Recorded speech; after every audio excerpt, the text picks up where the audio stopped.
ماہ رمضان ہم پر پتہ ہے کتنی بڑی مہربانی کی گئی ہے، ثواب بڑھا دیا۔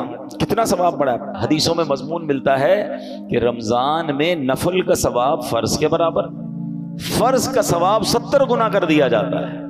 رمضان میں روزہ دار کا سونا بھی عبادت ہے۔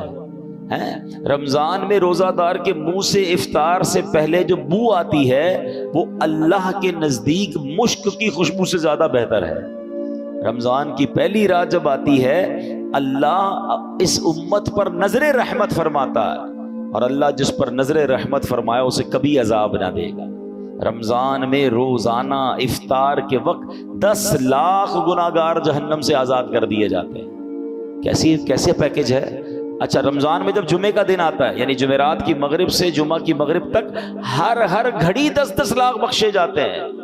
مطلب وارے نہیں آ رہے ہیں نا ساری زندگی میں، اور آپ دعا کرتے ہیں یا اللہ ہماری پکار سن لے، ہماری دعا سن لے۔ رمضان کی راتوں میں فرشتہ آواز لگاتا ہے کوئی مانگنے والا کہ اس کی دعا قبول کر لی جائے، ہے کوئی توبہ کا طلبگار اس کی توبہ قبول کی جائے۔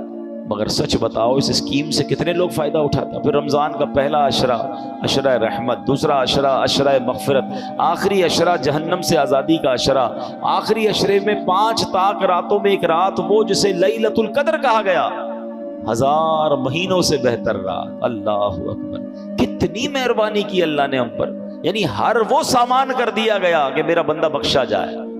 مگر سچ بتاؤ جو اس میں بھی نہ بخشا گیا، جو اس میں بھی غفلت کر لے تو اس کا کیا بنے گا؟ نہیں، پلیز اس آفر کو ضائع مت کرنا۔ دیکھیں ہمیں نہیں پتا پھر رمضان ملے نہ ملے۔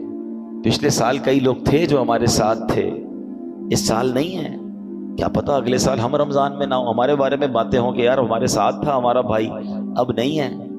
تو اس رمضان کو غنیمت جاننا ہے، اپنی زندگی میں تبدیلی لائیں۔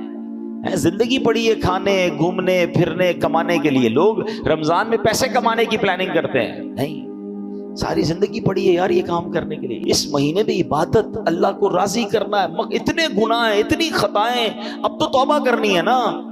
رمضان میں نمازیں پڑھوں اور عبادتیں کروں، رمضان میں نیت کریں کہ ساری نمازیں باجماعت پڑھیں اور پوری تراویح پڑھیں۔ ہاں یہ بڑی گڑبڑ ہو گئی ہے آج کل، لوگ تراویح میں ڈنڈی مارنا لگ گئے۔ ایک تو ٹرینڈ آ گیا 3 روزہ تراویح، 5 روزہ تراویح، 7 روزہ تراویح۔ ٹھیک ہے اگر آپ 3 روزہ 5 روزہ پڑھ رہے ہیں، لیکن اس کا مطلب یہ نہیں کہ اس کے بعد باقی تراویح معاف ہو گئی ہے۔ تراویح چاند رات تک، عید کی چاند نظر آنے سے پہلے پڑھنی ہے۔ جس دن چاند نظر آ گیا اس دن نہیں پڑھنی، باقی پڑھنی ہے، اور 20 رکعت پوری پڑھنی ہے کہ یہ سنت مؤکدہ ہے۔ اچھا اس کے علاوہ سمجھیے نا، حدیث پاک میں آتا ہے جس کا مضمون ہے کہ جو رمضان میں ایک سجدہ کرے اس کو ایک سجدے کے بدلے 1500 نیکیاں ملیں گی۔ ہر سجدے پر جنت میں سرخ یاقوت کا محل عطا فرمایا جائے گا، اور فرمایا ایک درخت ایسا اسے جنت میں دیا جائے گا، اس کا سایہ اتنا بڑا ہوگا، اس کی ڈائمنشن اتنی بڑی ہوگی کہ گھڑ سوار یعنی ہارس رائڈر 500 سال تک دوڑتا رہے اس کا سایہ ختم نہیں ہوگا، یا اتنا سایہ ہوگا۔ اب مجھے بتاؤ یہ ہر سجدے پر انعام ہے۔ مبارک ہونے جو پوری تراویح پڑھتے ہیں، 20 تراویح پڑھیں تو کتنے سجدے ہو گئے؟ 40 سجدے ہو گئے۔ 40 سجدے پر 1500 نیکیاں ملے تو 60,000 نیکیاں، 40 جنت کے گھر، 40 جنت کے درخت ملتے ہیں اس کو جو پوری تراویح پڑھتا ہے۔ اب کچھ لوگوں نے 8 پڑھ کے چلے جانا ہے، تو خود سوچے کتنا بڑا لاس کر رہے ہو اپنا۔ جو پڑھتے ہی نہیں وہ خود سوچے میں کتنا، بلکہ میں تو کہتا ہوں صرف تراویح کیوں، تہجد پڑھنا رمضان میں آسان ہو جاتا ہے۔ بندہ جو ہے وہ سحری میں تو اٹھتا ہی ہے، تو 2 رکعت تہجد پڑھ لے، 4 رکعت پڑھ لے، 12 رکعت تک پڑھی جا سکتی ہے۔ اللہ بس توفیق دے، ذہن مل جائے۔ اور سحری کے وقت دعا کرنا یہ خاص دعا کی قبولیت کا وقت ہے۔ اللہ کریم قرآن مجید میں کیا ارشاد فرماتا ہے؟ وَبِالْأَسْحَارِ هُمْ يَسْتَغْفِرُونَ، اور رات کے آخری پہروں میں بخشش مانگتے ہیں۔ یہ نیک لوگوں کا وصف قرآن میں بیان کیا۔ سحری میں اٹھیں، ایک تسبیح استغفار کی بھی پڑھ لیں، استغفر اللہ استغفر اللہ استغفر، دعا کریں، اور پھر سحری کر لیں، 10 منٹ پہلے اٹھ جائیں نا۔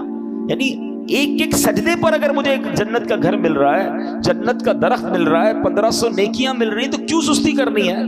ساری رات گھومنا پھرنا، کرکٹ کھیلنا، پتہ نہیں کھانا پینا، اسی میں قوم لگی ہوئی ہے۔ نہ کریں ایسا، ساری زندگی آپ کھا پی سکتے ہیں، رمضان اس لیے نہیں ہے۔